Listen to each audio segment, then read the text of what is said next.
Uko Kenya, uko Burundi, uko Rwanda, uko Congo, uko Mozambiki, uko South Africa, uko United States of America. Look at this. This is Mustang. And this one is Maybach. And this another one is a Mercedes-Benz convertible. And this one is Mercedes-Benz GLE. And look at this house. Chief Godlove Mansion. Sikia. Nina umri wa miaka 29. Nimejiunga na chama. Na hata wewe unaweza kubadilisha maisha yako ukijiunga na chama. Namba ni 07 56 38 22 85.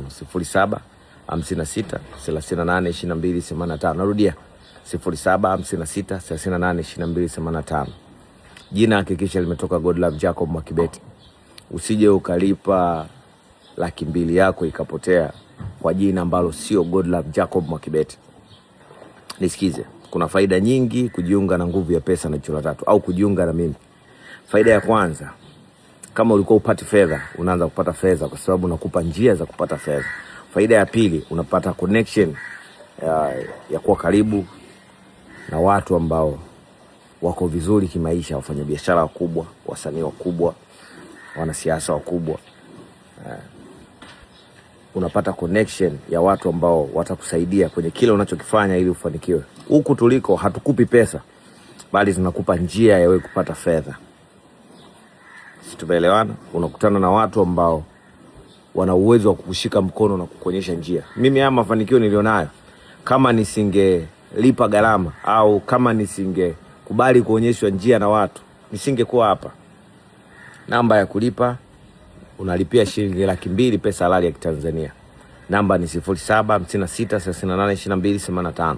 Ukishalipa, tuma screenshot ya muamala wako, utaungwa kwenye group direct na utakuwa mmoja kati ya wanamemba wa chama. Namba ni 07 56 38 22 85. Narudia 07 56 38 22 85. Jiunge na chama leo, ubadilishe maisha yako. Kama wewe ni msanii unataka kuwa msanii mkubwa, inawezekana. Kama wewe ni mfanyabiashara unataka kuwa mfanyabiashara mkubwa, inawezekana. Kama wewe unachimba madini unataka madini yaonekane, hayaonekani, inawezekana. Ni vile tu ambavyo unaweza kutunza siri. Namba ni 07 56 38 22 85. Jina ni Godlove Mwakibete. Tuna miezi miwili ambao ni mwezi wa 11 na mwezi wa 12 kwa ajili ya mafunzo na kuonyeshana njia na kufahamiana. Jiandae, lakini kama utakuwa unajijua kabisa wewe ni mvivu, ni mtu ambaye unataka ulale leo kesho uwe tajiri, usijiunge.